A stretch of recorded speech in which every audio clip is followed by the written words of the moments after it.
Hi, welcome to the Lifetime Capital Gains Exemption in Canada video series. My name is John McElroy, and I will be walking you through the presentation. We're on video number 5, Purification at the time of sale. Purification is a big issue at the time of sale. Let's find out why. If you recall from video number 3, at the time of sale, there was an asset test that had to be met. It went like this. All or substantially all of the fair market value of the assets must be used principally in an active business carried on primarily in Canada. Now, what's the purpose behind this rule? Income should be taxed when it's earned, not built up and accumulated in passive assets. Because they generate a capital gain when the shares are sold, but that capital gain could be untaxed because of the Lifetime Capital Gains Exemption or taxed at a lower rate. Let's tax the income when it's earned. That's the view of CRA and finance. Let's quickly review now. Use principally means use more than 50%. So we said the analysis was we adjust all the assets to their fair market value, then we break them into two baskets. First basket is the ones that are used principally in the active business, second not used principally in the active business. And again, really quickly, because we've covered it before, an active business is any business at all except a business generating income from property. Rent, that's not active business income. Neither is interest, and neither is royalties. So the idea is everything but property is considered active business. Let's start sorting. We started with the vacant lot, and we said, yeah, most of the time a vacant lot would not be considered to be used principally in the active business. The van is, the office furniture is. Cash is a problem, we said in a lot of cases. I think we decided it wasn't used principally in the active business in this case, and the raw materials were. So the assets in the first basket are considered to be good assets. The ones in the second column are bad assets, and you hear those two names thrown around a lot when we're dealing with this issue, good versus bad assets. That's what they're talking about. And the good assets have to make up 90% of the fair market value of all the assets of the company, and the bad assets have to be 10% or less. So what does purification mean?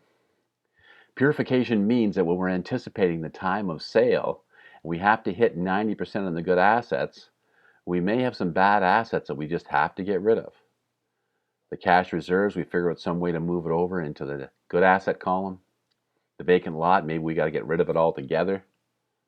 Now there's two things to consider. Number one, what are bad assets? And number two, how can they be removed with the least possible tax impact?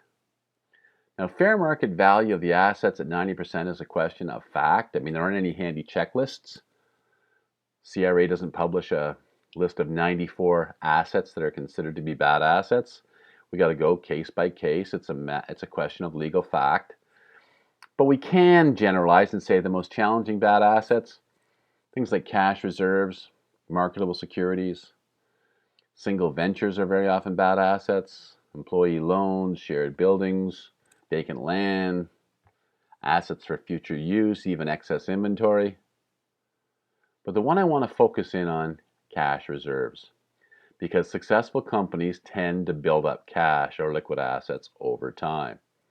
They're being sold because they're successful. When they're successful, it's hard to meet that 90% active business test. Working capital. How much working capital is considered a good asset? Well, here's the way the Tax Court of Canada views the matter. Good assets are assets that, cash assets that, if withdrawn, would destabilize the company.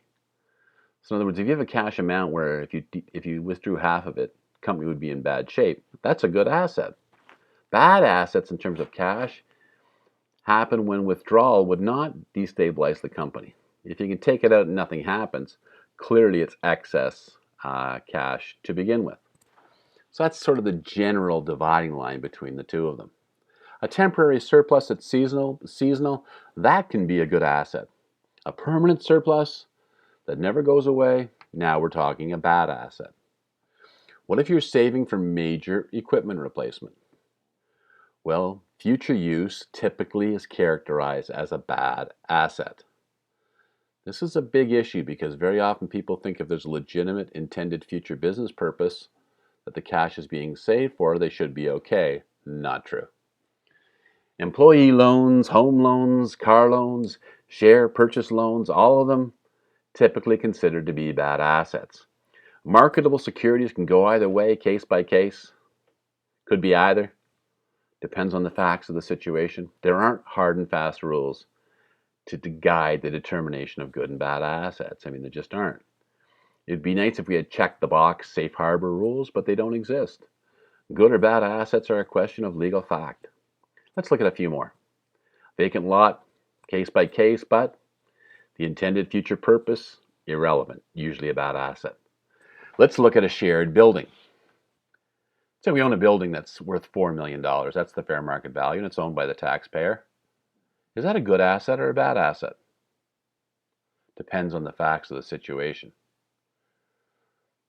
If 50% of the space is used in the active business and 50% is rented to outsiders, how does that sway things? Is the building considered principally used in the active business? Well, principally means primary or main use of the asset. Is the building's main use in the active business? Well, based on space allocation of 50-50, yeah, probably not.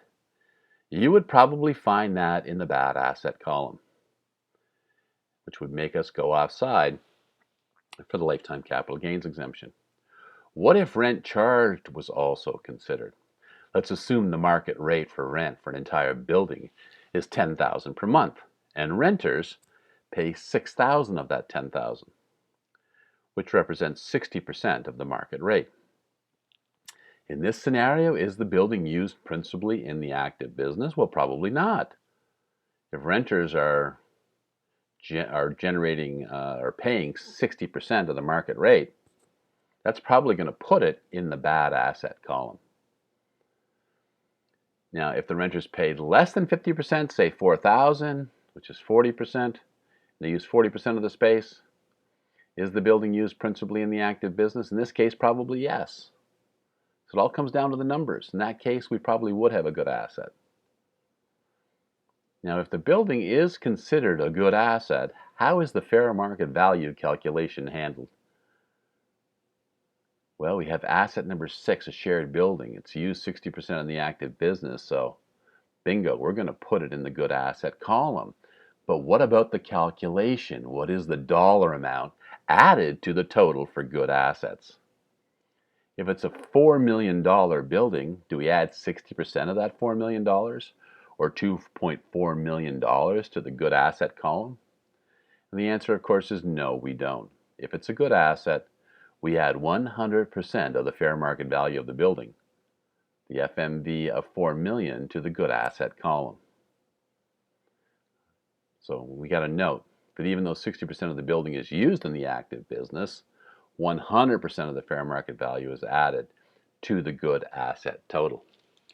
Let's look at 2 more assets, a single venture or an adventure in the nature of trade where we're flipping assets. Yeah, that's typically considered a bad asset. How about excess inventory? Even if it's obsolete, is still considered to be a bad asset. As I mentioned before, entrepreneurs often think that assets with a legitimate intended future business purpose are good assets. They legitimately want to use those assets in the business. But that's just not true. CRA thinks differently, and the Income Tax Act expresses it differently.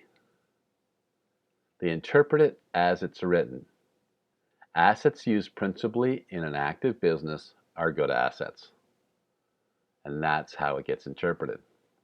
Now that we know what bad assets are, how do we remove them? Now let's keep in mind that liabilities are not part of the calculations. So if we have excess cash, we could use it to pay liabilities, accounts payable, long-term debt, or really any other payables. It makes no sense to have liabilities on our balance sheet if we have a problem with excess cash.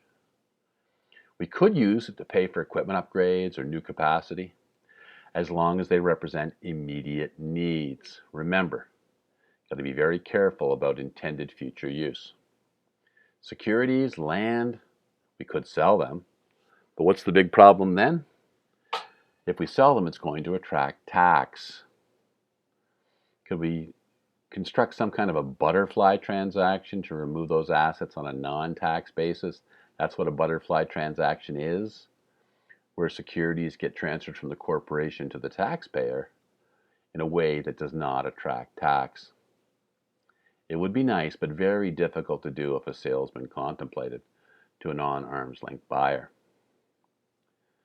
Now, purifying bad assets close to the time of sale is pretty challenging. It's hard to do it in a tax-effective way. Ongoing purification is the better choice, and that's the next video we're going to take a look at. My name is John McElroy. My number is 905-267-1043. Love to get your feedback. I'd love to hear from you. I hope you're enjoying these videos, and we will see you in the next video.